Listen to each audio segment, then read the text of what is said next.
मुंबई गोवा महामार्गांवरती ज्या वेळेला अपघात घडले त्या वेळेला महाडमधली महाशक्ती असोसिएशनच्या रुग्णवाहिका तातडीनं 17 मिनिटांच्या आत महाड ते पोलादपूर हा पट्टा पार करत असतात.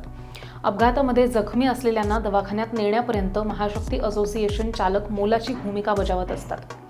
आणि तिथंही तीच परिस्थिती महाशक्ती रुग्णवाहिका चालक गेले की एखादा मृत्यू पावलेला व्यक्ती असेल किंवा रुग्ण तिथे गेल्यानंतर 102 ह्या रुग्णवाहिका मृत्यू पावलेल्यांना नेण्यासाठी देण्यात आल्या आहेत. हेच खरं आमचं दुर्दैव आहे. मग महाशक्ती असोसिएशन रुग्णवाहिकेतील चालकांवरतीच अन्याय करतात का, असा संतप्त सवाल सरकारला विचारला जातोय. आमच्यावरती उपासमारीची वेळ आलेली असताना सुद्धा मायबाप सरकार आमच्याकडे दुर्लक्ष का करतंय? आमच्या मागणीकडे मायबाप सरकारनं आता तरी लक्ष द्यावं, अशी भावना महाडमधल्या महाशक्ती रुग्णवाहिका चालकांनी केली आहे.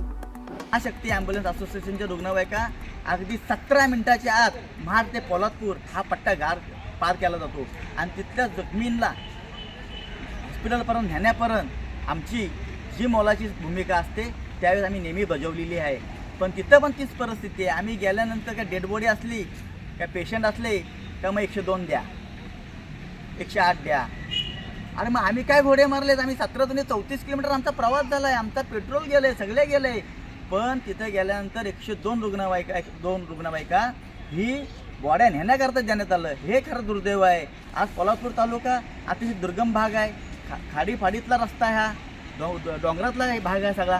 तिथं जर एखादी दुर्घटना घडली तर त्या PSCला गाडी कुठून द्यायची? आणि तिथल्या रुग्णांनी काय पाप केले तर तुम्ही तिथं गाडी उपलब्ध करून देऊ शकली नाहीत. कारण का त्या बॉड्या पोचवण्यासाठी बॉड्या गेल्यातच मुंबईला, पुण्याला. ह्याला कोण वाली आहे का नाही? त्याला कोण जाब विचारणारा कोण आहे का नाही? हे मुंबई गोवा हायवे, ह्या मुंबई गोव्यावरच्या अपघाताची मालिका नेहमीच चालू असते. बाईक स्वार असेल, मोठ्या गाड्या असतील, सायकल स्वार आहेत, बरेच अपघात पादचारी आहेत. ह्या जखमींना हे ने-हा करण्यासाठी गाड्यांची आवश्यकता लागतेच ना.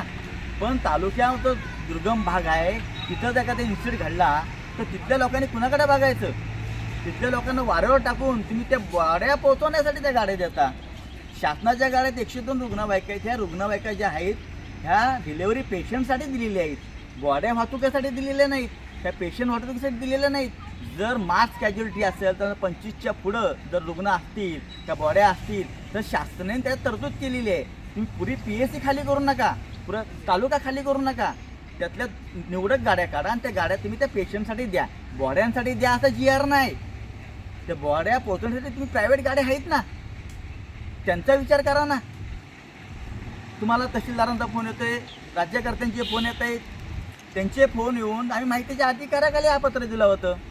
त्यानंतर तिथं GR आला आहे बाबा बॉड्या पोचवण्यासाठी गाड्या नाहीत म्हणून. मग प्रायव्हेट ॲम्ब्युलन्सवाला एवढा लांब जाऊन त्याच्यावरती जर उपासमारीची वेळ आहेच आणि परत पेट्रोलला पैसे खिशातले, त्यासाठी तहसीलदारांनी कुठे तरतूद केले का? जेवणाची व्यवस्था नाही केली जात. जर मास कॅज्युअलिटीला आम्ही इथं पोचलो, जेवणाची व्यवस्था केली जात नाही. आम्ही आमच्या खिशातलेच पैसे खर्च करतोय, आम्ही आमच्या खिशातला पैसे जेवतोय, गाडीत पेट्रोल टाकतोय, येतोय जातोय. गाडी धुवायला पण पैसे नाहीत आणि पेट्रोलला पण पैसे नाहीत. मग आमच्याकडे काय पैशाची खाण आहे का? आम्हाला कुठून काय चालू केलं आहे? एक जर कुणी जर निर्णय चांगला घेतला तर आम्हाला MIDCमध्ये पार्ट टाईम जॉब द्या, 15,000 रुपये रोज द्या आम्हाला महिना. आम्ही तिथं पण काम करून ॲम्ब्युलन्स पण चालू. म्हणजे आम्हाला कुठल्या राज्यकर्त्याच्याकडं कोटरं घेऊन जायची गरज नाही.